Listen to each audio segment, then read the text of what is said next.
Take care of your underwears. I'm gonna you, man.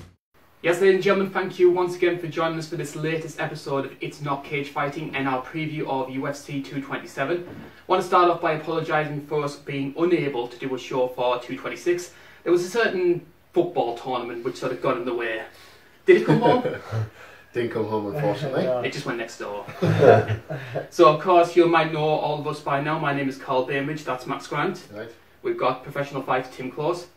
And you might also recognise our guest here in the middle here, which is UFC alumni Davey Grant. Davey, thank you very much for joining us. Thank you. Commiserations, of course, for what happened at UFC Hamburg, but it must have been fantastic for you to get back into the cage after such a long time. Yeah, it was brilliant. I was really looking forward to it, and I'm making no excuse at all. I felt great going in there. It was, it just wasn't my night. Of course, facing a very dangerous opponent in Manny Bermudez. A lot of people rating this guy quite highly. How far do you think he can go in the sport? Yeah, I mean, he did brilliant. He went and, like I say, he took the fight straight from me. He's a really good guy, good pedigree. He's got he's like 13-0 now, and I think he's got like 10 first-round finishes. So yeah, I mean, I think he'll go a long way. He's doing really well, and I wish him all the best.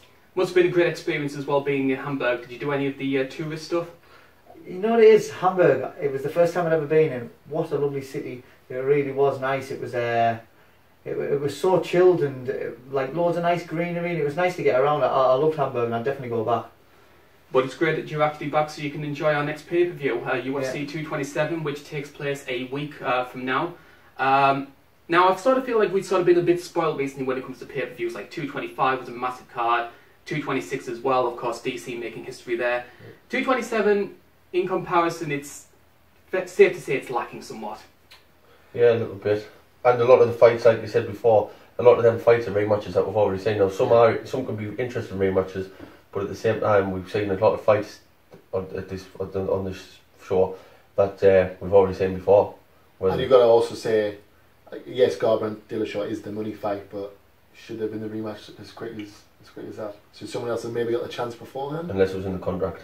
Yes, that's the only issue we do have with that. But and you can imagine as well with somebody like Cody Garbrandt, who the UFC are very high on, they're going to want every sort of opportunity to try and get that belt back on him. Yeah. Yeah, he's a good talker. He gets people excited about the fights, and he comes to knock you out. You know, it's like he's a good person to go and watch. UFC will hold on to that one. The one in back at the top. One person who won't be part of this card, though, is sort of our big opening story, is Alexander Gustafsson. He was reportedly set to fight Volkan Oezdemir at 227. Volkan had to pull out with a broken nose. There were rumours that Anthony Smith had called him out. Khalil Rountree put his name forward as a short-term replacement. Gus made the decision though to drop himself from this card. And it sort of leaves Gus in quite an awkward position because he is the de facto #1 contender in that division. But you've got to question how much justification does he have for that when he's so inactive? I think he's only fought twice in 3 years, hasn't he? I think he's won his last two, hasn't he? But he's fought. You're right. He's doing well to keep that #1 spot to be so inactive. Yeah, that's right. I think after the John Jones fight, everyone wants to see him in that #1 contenders fight and go on to maybe get the belt. But yeah, I think he can't not fight for that long. He needs to keep fights, get fights under his belt. Yeah. He can't just go straight in. It must have been a hard decision to drop yourself though. Yeah. Him and his coaches must have felt that it wasn't the right decision to just fight anyone at short notice, because it can be dangerous, can't it, Davey? Yeah. You know what I mean? I think sometimes they come in with nothing to lose, and you've put your whole training camp into fighting a certain style, and it can throw you. Well, we saw that with Edgar versus Ortega at 222. I would like to see Gus versus Volkan though. I think that's going to be a fun fight when it happens. That's maybe what they're waiting for. I mean, I don't know what Volkan has to wait for his broken nose, and what. I mean, he can still be able to train, won't he? To a certain extent, to keep ticking over. To then once that healed, maybe only take maybe 4, 5, 6 weeks to get his sparring back under his belt if he's still kept himself fit to jump back in. So that's maybe why he's pulled himself out. Maybe he wants that fight and that fight only. Like in the short term. Yeah. You know, if he went and fought someone else, even if he won, he could then not be fighting again till the end, back in the year. Whereas they're maybe looking at this fight in a couple of months. So do you think Gus was right to pull out? Possibly, yeah. Hard decision at the time, like, isn't it? Yeah, that's it. And fighters want to fight. No, that's it, right. You probably wouldn't, but he probably has made the correct decision. And if he goes on then to fight him and win, he's certainly going to look back and say, I made the right decision. And it's to do what many people are expecting as well, and make this potentially an interim title fight to maybe headline, say, 231. That could probably, bearing in mind what's going to happen with DC and the heavyweight belt, that could very easily become the proper light heavyweight title in a few months' time. Yeah. Is DC not thinking about coming back down? Story is going that he's going to take the Brock fight, and then he'll retire afterwards. Right. Oh, well. Okay. So, we've talked about one person who isn't going to be on 227. Let's talk about the people who are. We've got a rundown of some of the prelim fights here. Names that sort of stand out in my mind, we've got our sort of prelim headliner here is Pedro Munoz going up against Brett Johns. Brett, one of the most exciting British fighters coming up. Yeah. Lost his most recent fight to Aljamain Sterling, but UFC is still very high on him. Yeah, good talent. Yeah, he's good, Brett. He's a nice guy. I spent a lot of time with him when I was over in Vegas, and he's been about the game for a long time. I mean, when he fought Desmond, I'm Desmond's a former opponent of mine, and he's also a training partner of yours. Yeah. Did they go the distance for the that world title? And that was the second time they both fought in that night. Yeah, that's right. 3-5, yeah, and then 5-5. Awesome. Rounds in one night. So Brett's a competitor. He's a warrior. Pedro Munoz was a hard fight, and Aljamain Sterling was a really hard fight. Definitely. But hopefully Brett can go on and put it to the test and perform on the big stage. Another person appearing on the prelims is somebody you know very well, Marlon Vera. Yeah, Marlon. Yeah, I know him as well. Yeah. He's a good guy, and he's been on a good run since he fought me. Would you say he's your biggest win? I'd say he probably is. Not counting Danny Martinez to get into the tough house, although he was a pretty big name at the time. Do you know what I mean? And so Marlon Vera, he's probably my biggest win at the moment. Yeah. And I didn't feel like I struggled with him at all, to be fair. No. But he went on a real good little tear up afterwards, and even beat Brad Pickett. Yeah, he did. So he's doing well. He's doing well. So that'll be a good fight. Yeah. Any fights on the prelims which stick out for you, Matt? I honestly would have said that Marlon Vera one mostly, because out that list, him and that Brett Johns are the only ones I was most aware of. I think Brett's the only UK lad fighting on the card, isn't he? I believe so, yes. Yeah. A couple of names that really stick out for me. There's Shorty Torres going to be fighting unbeaten flyweight, quite highly rated. Made his UFC debut a couple of months ago in probably one of the most bizarre finishes ever. He was losing the fight. I struggle to think of the name of his opponent, I'm afraid. He went for like a proper power slam, botched it up, landed on his own head, knocked himself out, and that's how Torres ended up winning. So well, at least he's not beaten, but I looked into him, and he had an outstanding amateur MMA record as well. He never got beaten again. I think he was maybe 16-0. In MMA, it's not like boxing. He's 9-0 now. Like a total of 25 wins and 0 losses in MMA. And the lads he was fighting weren't bad lads at all. So he's obviously, for all he was maybe getting beat his last one, maybe the big stage caught him or whatever. But I think, see where it goes. Maybe they might get the rematch sent out. Another rematch on the cards. That seems to be a trend since UFC got taken over, isn't it? Rematches. Yeah. And of course, the long-awaited return of the internet darling Beshko here. Yeah. I feel like you got a soft spot. I actually think that could be quite that could be a fun fight, that, because Irene Aldana, she's willing to throw down. I love the fight with Leslie Smith, so that might just surprise people in being more entertaining than people expect it to be. Yeah. Move on to the main card though, and we're sort of going to be glossing over the first few fights because not really much star power in there, not many sort of ramifications when it comes to the upper echelons of the division. So we're kicking off with our only fight above 145 pounds on this card. It's a middleweight encounter, and it's going to be Thiago Santos, who's going up against UFC newcomer Kevin Holland. And when it comes to Santos, the thing we have to talk about is that knockout power. Mm-hmm. Yeah. I think that's the scary part for him.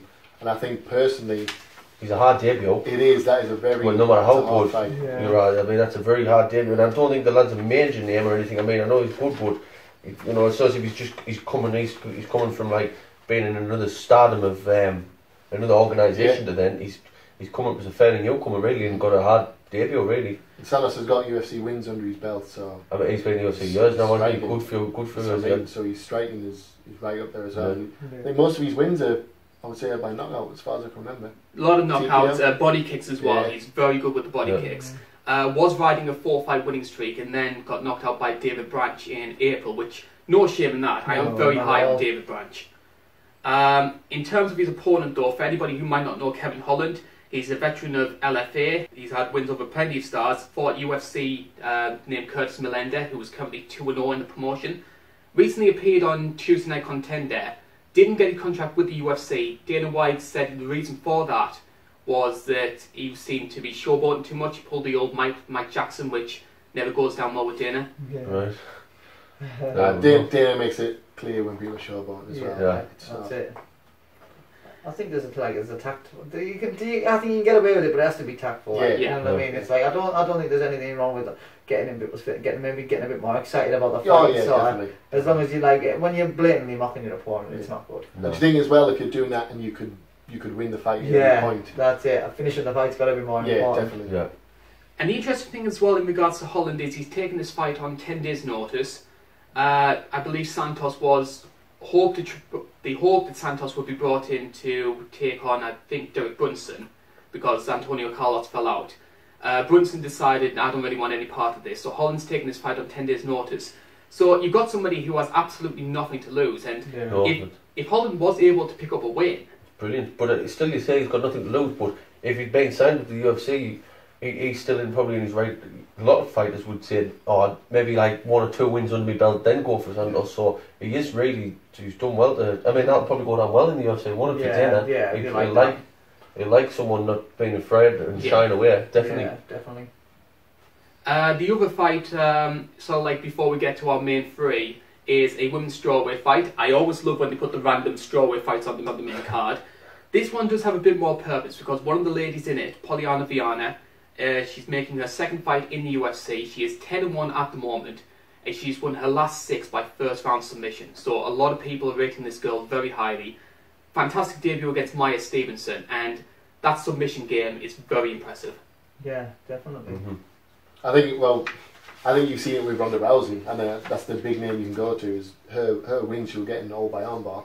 Yeah. I mean, when you've got a kind of record like that, that's the thing with Ronda I always found is people knew she was going to do it, but you couldn't stop it. You couldn't stop it. So with someone with a record like that, you must go into it thinking there's that possibility of getting submitted. It's just how do you stop it? And what I liked about Viana as well in the Maya Stevenson fight was even though she has an obvious advantage in the submissions, she wasn't chasing them. She let Stevenson come to her, capitalised on the mistake she made, took it to the ground, and from then on was one-way traffic.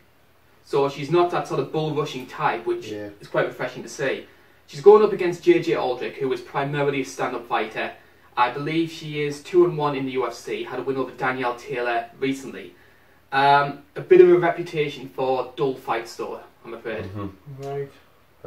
Well, sometimes you get a dull fighter against, they can contradict each other, make a dull fight, or sometimes a dull fighter gets brought into an exciting fight that they can't get out Bring the of. best out of it. Yeah. Like the thing that always sticks in my mind with Aldrich was she fought Chan Mi Jian, who is probably the wildest swinger and banger when it comes to the strawweight. And Aldrich just completely shut her down. She just wasn't going to get involved in that sort of wild brawl. She's sort of like the female Sam Alvey, if I had to make sort of like a comparison to a male fighter. Right.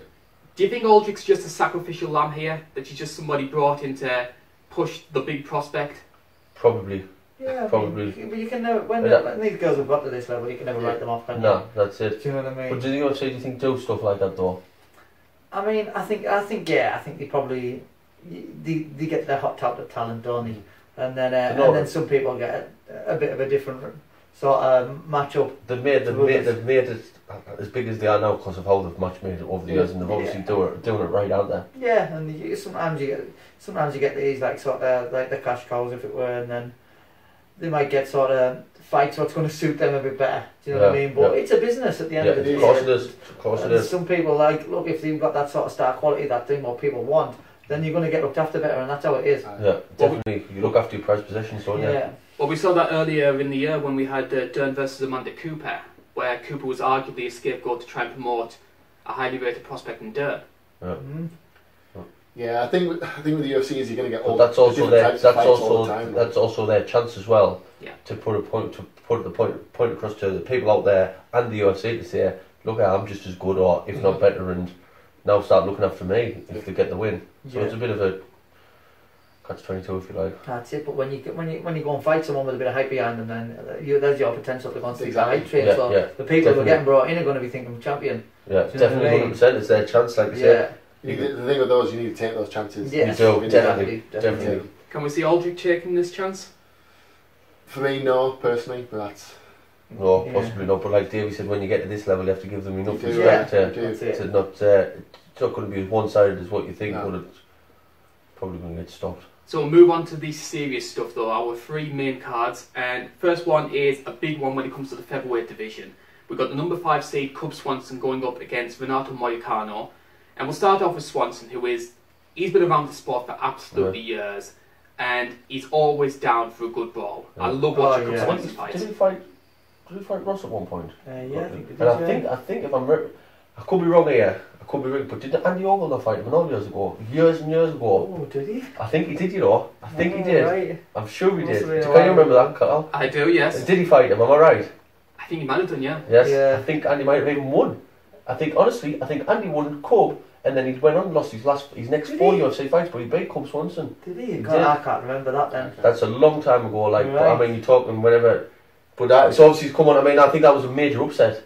And I think after that, Andy went on to fight a lot of bigger lads, but because obviously the win, and in fact that win against Cub was probably maybe the worst thing that happened, because then he went on like a 4-fight losing streak or whatever straight after that. Yeah, Cub Swanson is one of the most exciting guys in the division for me. He takes some stock and he's a pure warrior. Well, the fight that really sticks to my mind when it comes to Swanson is that fight against Choi at 206. That was awesome. Yeah. Yes, that was brilliant. Fight of the year? I think he did win Fight of the Year, and deservedly so as well. Yeah. In recent years, though, it's fair to say Swanson sort of developed this gatekeeper reputation. He's always great at beating people around the outer reaches of the top 10. But when it comes to the bigger fights, to maybe make himself a title contender, he's just falls short. Yeah. There's loads of people out there in UK MMA, in UFC, everywhere. They're so brilliant, but like you say, once they'll win the fight, then they'll get a shot at someone like you say in the top 10, and they just fall short. It's like football. They've got the Premiership, the Championship. You get the teams in the middle that just aren't good enough for the ball, and it's just So, but I don't think. I mean, he's never ever going to get cut, is he? No, that's with that sort of fighting style. No. He's so exciting, and and you just can't count him out. When he retires, he's going to look back and say he's had whether he gets a title shot or not, he's had a great career, hasn't he? So. Because I think back to Swanson's most recent fight against Frankie Edgar, where Frankie arguably took that fight earlier than he should have done, because he'd just been knocked out by Brian Ortega, and people were thinking, should you really be taking this fight this quickly?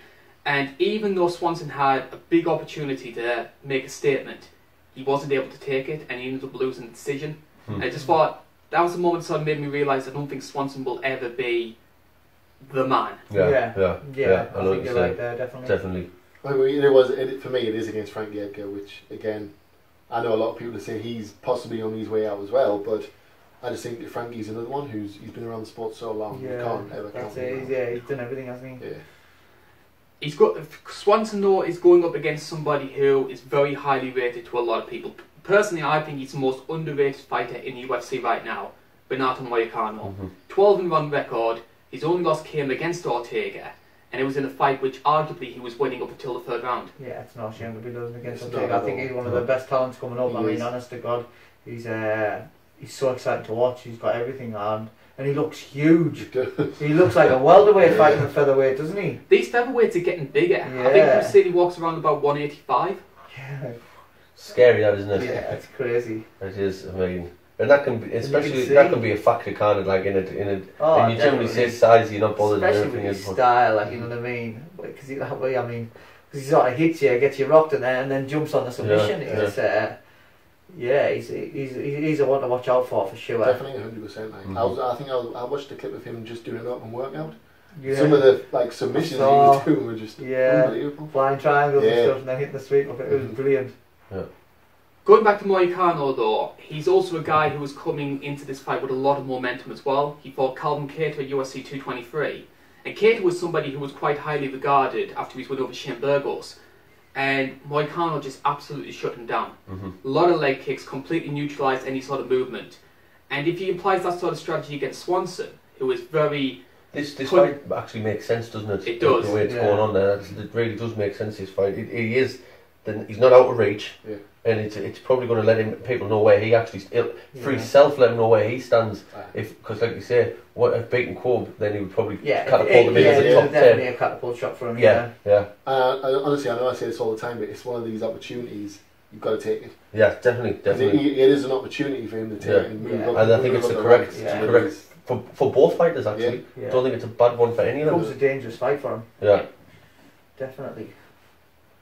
Which way did we see it going though? I think that's the big one, because I think yes, Swanson's got that experience and he's got the hands to cause Moicano problems, but personally I'm going with momentum. I sort of think of Swanson he's what, 34, 35 now? Well, I was just going to put that point. I don't think Swanson's on his way down just yet. I don't. So I'll rock the boat and say Swanson. I was thinking that as well. I just can't go against Garbrandt. I'm sort of going against the grain. I'm going to say Moicano. Right. Moicano by decision. Yeah. Decision, right. It's good, but this is where that's what I mean by making a perfect fight with 50-50 here. That's what it's all about, isn't it? Rather than being so one-sided and saying. Yeah, it's a good one. Good fight, it's a good one. Good fight. I think the fans win that one. It's going to be good. The one thing I will say though, this could potentially be a fight of the night. Yes, definitely. Yeah, it's got the makings of it. Although, mind you, I said there is no way that Derek Lewis versus Francis Ngannou goes 3 rounds. I can't say that. So we move on to our core main fight, and we've got the flyweight title being defended for the first time since UFC 216. Demetrius Mighty Mouth Johnson, arguably considered one of the greatest UFC champions of all time, looking to make a 12th successive defence, trying to increase his record.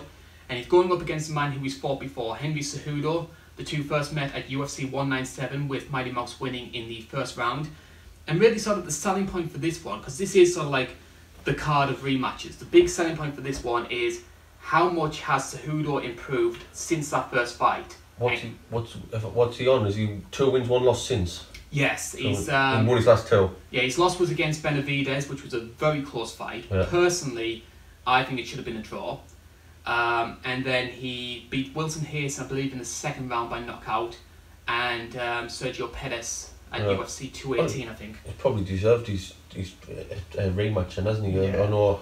Cejudo's good. He's a good competitor. Like I say, he came from a wrestling background, so he's still going to be learning in MMA. You know, like obviously the amount of time he's had since the last fight with them two, the amount he's going to have learned about MMA in general is going to be a lot. It's not the 3 fights that I was talking about there. It's what's happened in between them. Yeah, fights, exactly. That's it. 3 different fight camps for now the 4th, and like you say, learn. And I know it. We'll say it like when someone loses, like you say, it's just a learning curve, and you don't want to hear that because you want to win. But it is true, isn't it? You come back off your losses a bit stronger, even though you don't want to lose. You certainly don't want to lose. But you get loads better off losses than what you do wins. And I think we've already seen the benefits of that from Cejudo when we look at those 3 fights as well, because he used to use, obviously with his wrestling background, he used to use a wrestling-based stance, and I think that was something that Mighty Mouse exploited in the first match.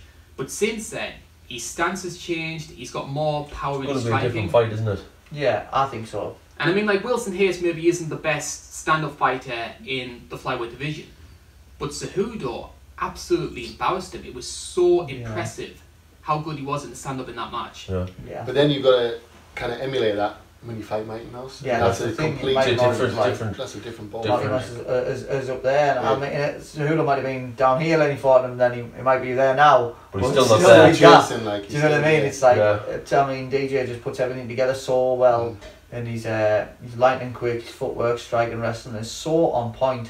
That, I mean, it's hard to see anyone beating him. You know, like that's it. And then all of a sudden, someone has to beat them at one point, or generally that's the case. They're just waiting for that next person, and it's when sometimes you can't see it coming. It sometimes happens. That's it. It all depends on how complacent DJ will be in the gym and everything else. But I think he's too much of a professional. To do that. Even though he's won him up, beat him already, and everything else. And now when he fights, he's won off the trot now 12. Did you say? It's 12 fights in a row. Though he's won. Title defenses. Was it 11 title defenses and 2 before then, because he beat McCall and he beat Benavidez to actually take the title. Right. Tim made a really good point there in regards to Mighty Mouse, which is he isn't complacent about how good he is. He's always getting better. He's always thinking of new creative ways to try and finish a fight. They must have some great people around him. Yeah. I mean, some of the stuff he did against Ray Borg, I mean, that flying armbar is gone down to sort of like MMA folklore. Yeah. Yeah. That was like unbelievable. Brilliant. Yeah.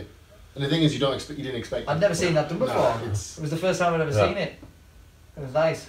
What's he called it? He's sort of like, it's the mighty flex, isn't it? Oh, what was it? It was the mousetrap. Mousetrap. The That's it. mousetrap. Quality. Yeah. Quality. No, I mean, like I say, he's making his legacy. He's already got one now, but he's making all these wins. All he's done is just giving a great legacy when he retires. Whatever he's got, like He's adding to the shout of him being the greatest of all time. Yeah, He's I think out of all the divisions and all the champions, he's created the biggest gap from champion to number one contender. Definitely. He just seems so far out of range for everyone. Yeah. And he's only 31-year-old, so you could see him still being on top for another 5 or 6 years. Yeah. Until he gets bored. And I know it sounds crazy, but he'll be now looking like, especially if he gets his win out the way. Yeah. You're probably looking for new, fresh talent for him, aren't you? You can't keep just rematching. As much as they might deserve it, they're only beating other people who he's beating everything else, or lesser people. So I'd like to see him try and challenge for the bantamweight title. Yeah, that might be the next move. Super fight, I think. And then that would also, like you say, cement his place a bit more. I'm not saying he's not already in history, but then that's just someone else, isn't it? Yeah. Rather than stay there and just keep beating them. For all you can't take nothing away from him. He doesn't have to go to bantamweight. Yeah. You know what I mean? But it would be nice, wouldn't it? But I think that division's now got this, like I said, they're having the rematch. Yeah, it's looking like, everyone else is just fighting each other, trying to get the fight against DJ, but they're never going to win. No. And it would be nice to see him go and try and challenge himself. I know it's sort of he's got a legacy to protect, probably doesn't want to risk the chance of getting beat, but I think if he wants to go and put himself out there, and he's better off doing it now while he's still, like you say, he's only 31. He's still young. There's no point in it. Like if he defends his hips in the featherweight for the 4 year, another 4 year, and then tries to do it. Yeah, he's probably going to just miss out. So he's maybe. I think it would be better for him to go and challenge for the bantamweight title and keep his strap. Yeah. Rather than have TJ drop down to flyweight and potentially take his strap off him, because TJ is looking really well at the minute as well. Obviously, I think there's been talk about that, and I know TJ walks around light for bantamweight as well. So if he can make flyweight, then I think if I was TJ, I'd rather go up. And it's sort of like a lot less pressure. Yeah, because he's not really going to lose anything. He's going to take it's a win-win. Not lose. You lose the fight. He's kept his record. Whoever goes to the, like you said, the opposite weight is maybe not got the advantage of such, but they have, because they're then going to be a multiple champion. Then the others aren't, you know what I mean? He might as well then just beat someone. I'm still the best in this division. I just came up to yours to challenge you, rather than having someone come into your division and take it off you. A big threat, especially someone like TJ. And then when they move back up to their weight division, they win the title back, and it's like, it's only because whichever way it goes, whoever or you could just not even defend it. That's what I'm saying. And what's your opinion on this whole trend recently of the champion versus champion super fights? Obviously, it was something that McGregor did back in 2005. Yeah. We've seen DC do it, obviously last month. It's getting more and more popular, isn't it? I love it. Honestly, I think it's like for years. I think it should have been happening. I think it was always talked about, wasn't it? GSP should have been challenging Anderson Silva when he was so dominant. And Jose Aldo should have been challenging maybe Frankie Edgar. It's like Conor McGregor was the first one who really had the balls to go and push. And the UFC's learned probably from Conor McGregor. Yeah, he probably learned and thought, this is. It's obviously making. It's like you said, it's a business. But the business is also to make exciting. And like when they are dominant their division, I think the UFC, like you say, are brilliant to do that, because you sometimes see it in the boxing where they just literally they retire as gods or whatever else, but they've just stayed in the division and they've dominated. So it's really nice. Like GSP. When before John Jones even got the light heavyweight belt, I was saying I think this man is going to be the first person to be the champion of 2 weight divisions. I thought he was going to be the light heavyweight champion, and then I thought he was going to be the heavyweight champion as well. I still think he probably could have if he could just keep his nose clean. You know what I mean? Excuse the pun. No, I think John Jones had that potential to go on and do that. He was always spoken about before he kind of went out, and I think we kind of touched on this before. Now DC's going on to fight Brock Lesnar. He's almost doing everything John Jones wanted to do. DC never got that opportunity to avenge the Jones loss, and probably never will. No. So what better way to get revenge than to obviously become a 2-weight champion, get the Brock super fight that Jones always wanted. I know we completely gone off this fight card, and we'll probably talk about this next time or someone else. Who do you fancy for that? Who do I fancy for? DC Brock. Because when Brock pushed him the other night, I just thought it didn't look right, did it? Them now in the same cage. I'm going to say DC. Well, I think DC. Yeah. Brock just scares me too much. Yeah, I know, that's the only factor. I just think Brock's just not. He's just he's not tough. No. He cowers up to punches. No, You know what I mean? yeah. If it's not going his way, he cowers. Yeah. Do you know what I mean? Even though he's like a monster of a He's human a scary being. guy. But Well, once you DC's get past got that high first wrestling bit, That as well. DC's strength. For Do you me, know I what I mean, I know mean? he's quite It could small. be interesting to watch. Yeah. Because like I say, as soon as he's just gone up the heavyweight and fighting heavyweights, like Brock really is a super heavy when you look at him. Yeah. He just doesn't. He has to cut to get the 260, doesn't he? I think after that DC Steepway fight, I think DC can go on and beat Brock. Yeah. Yeah. Going back to what we were saying about the super fights thing, and on the whole, I agree with it. I just feel that the champion who is moving up needs to have completely cleaned out their division to justify it. Yes, definitely. Yeah. So I agree with DC getting the shot against Stipe because there were no other challenges to light heavyweight. I don't really think TJ's done enough yet to deserve it. I don't think Amanda Nunes has done enough against Chris Cyborg to deserve it. Yeah. I think there's a few more fights at bantamweight you can do. But DJ obviously does. DJ deserves it, and that's what they should do. They should do DJ versus TJ at bantamweight. Yeah. In terms of this fight, though, do we see this being another Mighty Mouse retain? Yeah. Yes. Yeah. It's hard to pin anyone against them. I know it sounds a bit thing. All four of us we just said yes there, but what grounds have we got now to turn around and say no, he's going to get beat? Yeah. I mean, like they said, there's nothing stopping it. It's a fight. You can get He caught. still seems to come back, and you think he can't get no better. And he comes back and he looks better than the last fight. And it's like, isn't God, I like how many more levels has he got to go? Yeah. One thing I will say though, I think Cejudo is going to be a lot better than he was at We'll 197. go the first round. I would arguably say he's going to be the toughest opponent for Mighty Mouse since Benavidez. Yeah, I I think it might be a decision. So Yeah. Cejudo might take a round. Mighty Mouse 49-46. Yeah, that's all. Yeah, that's about exactly how I would see it going out. To be fair. I'll not disagree with you. Yeah, it's a good prediction. So we move on to our main event, and it's one which I think a lot of people have been looking forward to. It's another rematch. It is TJ Dillashaw going up against Cody Garbrandt. The two last fought at UFC 217 in the co-main there, and it was Dillashaw winning by second round knockout after Garbrandt, if you remember, dropped him at the end of the first. So this is as open-ended as they come. Yeah. I think it's a very unpredictable fight, and I think that's what makes it so compelling for a lot of people. Well, we got on about at the beginning about like rematches. Should they be got this rematch straight away? And should they, this is a deserved rematch because of the simple fact that you said that people are interested. It's when they're getting rematches and people going, oh, I'm not going to watch that again. Yeah. So that's the and like I say, I think it'll be in the contract. Generally is. Generally, champion loses a belt. The instant rematch Yeah, clause done. Yeah. If they wanted, I think, which he obviously will. Definitely would have, yeah. So I think there's fair. bad blood between them as well. It just makes it such a good fight. Personally, I've always been of the belief that a rematch should only go to a long-serving champion. So, like, especially if there's that element of fluke about the win. So, I understand when they did it when Weidman beat Silver. Yeah. I understand when they did it when Rose beat Joanna. But they've always done it. Boxing did it for years and years. If the champion got beat, it was generally that's what they would do in the contract to make it. Like they would say, right, look at you can fight me for my world title, but if you beat me, I want an instant rematch if I want one. Yeah. And when you're the challenger at the time, I don't know if this is how UFC works, but if you're the challenger at the time, you would jump and say, of course, but like, yeah, no bother, I'll give you a rematch if I win. You know what I mean? And so yeah, you know. I think the other factor as well is the UFC are very high on Garbrandt. I mean, if you they want him back at the top. Yeah, and if you look at the cards he's been on the big money cards. He was on 202, 207, 217. But potentially, it could be a wrong fight from them.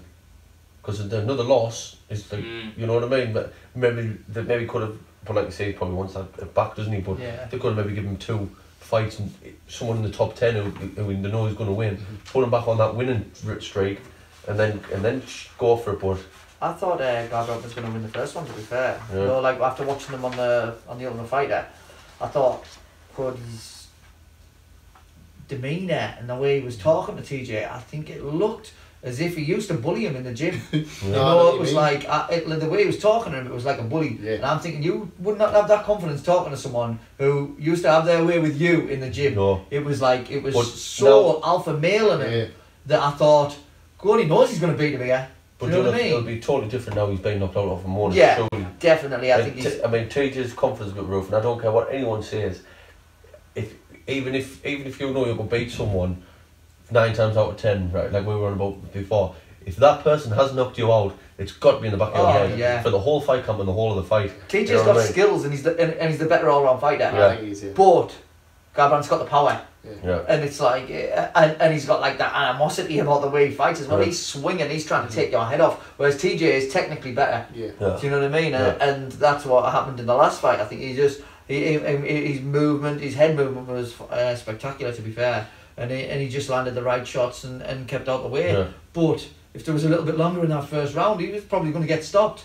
You know, so. But you think that's where it kind of went the wrong way, where Cody was obviously maybe got a bit too confident. So maybe this time Cody's going to be a bit more conservative with his big strikes, and he's not going to open up and leave himself a little bit more open. But going back on that, TJ will be in the back of his head saying, "I've took his best." Yeah. And I've took his best and I've come back from it. However many minutes later. It's a great fight. Two guys again, like at the top of the division who are exciting. Obviously, the bad blood gets people talking about it anyway. It's going to be a great fight. Yeah. How do you think Garbrandt's going to be approaching this fight? Obviously, Tim touched on it there. This was his first loss in his professional career. Yeah. And it was a knockout loss against somebody who he's had a lot of animosity against. As we saw with Francis Ngannou with 226, when you have a bad loss, it does take a little bit something out of you. First round, I think the first round for me will be that he's cautious. Yeah. And I know it sounds stupid, but the only way you get out that cautiousness is once TJ has hit him a few times and hasn't knocked him out.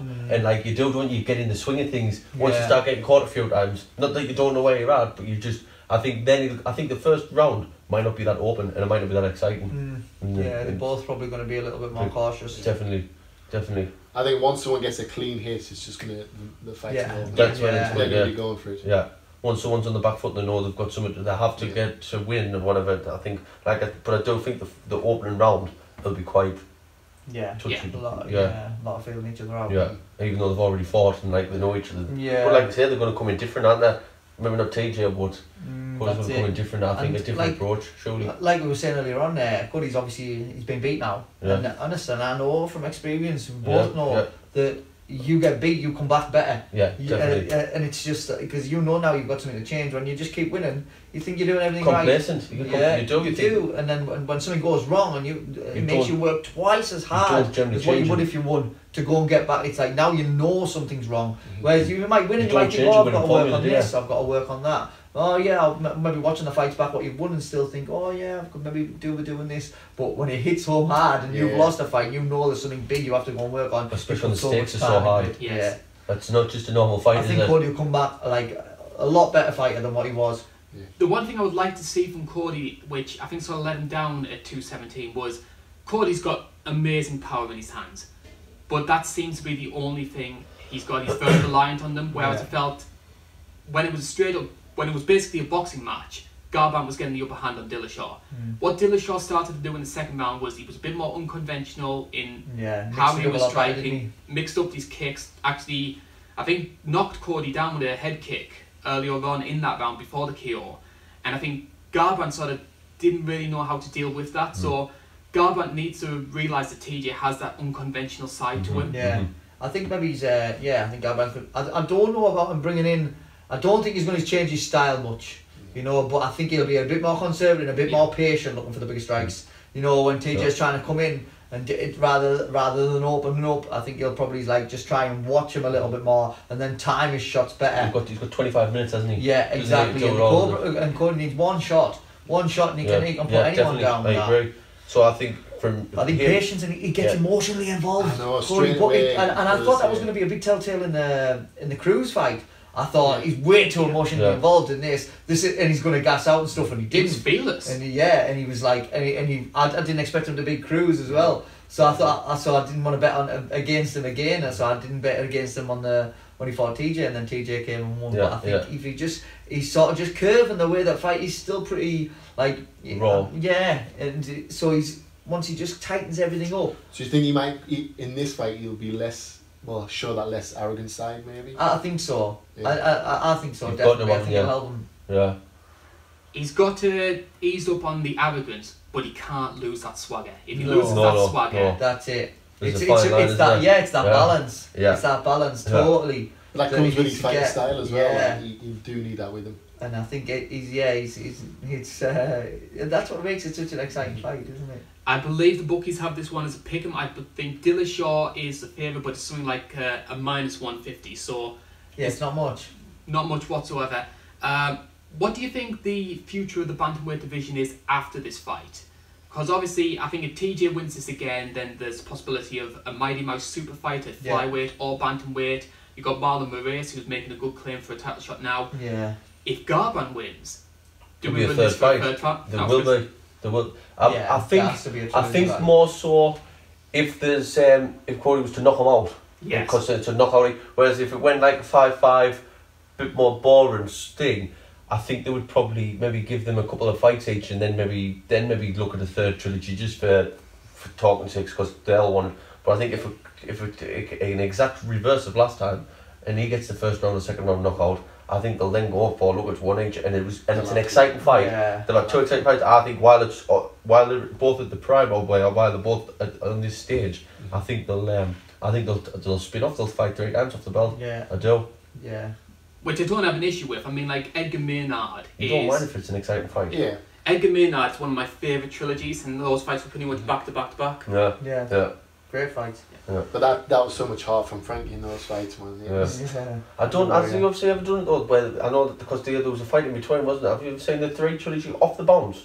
Not Bang, bang, bang. not in the UFC. No. I did in WEC. There was Olaf and Polakowski, Right. and I think they fought each other 3 times in a row. Right. I know they got it in boxing and there's lots of things, but I was thinking I couldn't remember off the top of my head for UFC. Yeah. Someone fighting. But if it makes an exciting fight and people are still going to watch it, which they would, Yeah. because it would be anyone's the third one, wouldn't it? Which way do we see the second going?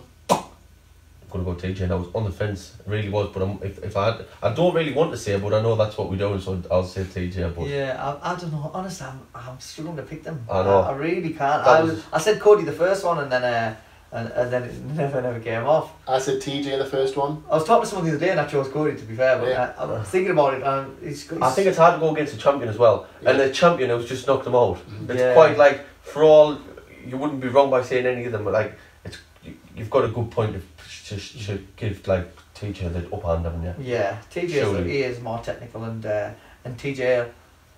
It depends how much Cody's gone and took this loss and improved from it. Yeah. You know, because some TJ people- he's another one who keeps coming back better and better. His footwork and his head movement just seems to get better every fight. He just finds his rhythm really early on.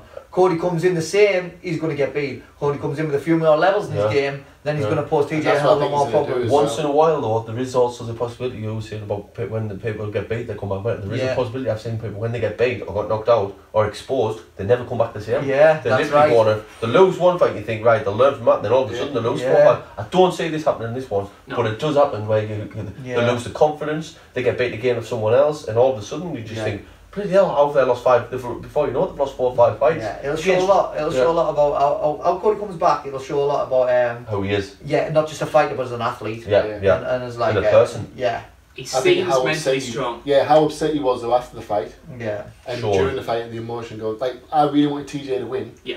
And I felt like I was emotionally involved with it afterwards. Like, Yeah. I was so happy for TJ to win, but I think after that loss, Cody's going to come back, different fight. He's going to still have the strength he's got, but he's going to pick up any of those weaknesses, and I think it might be knockout.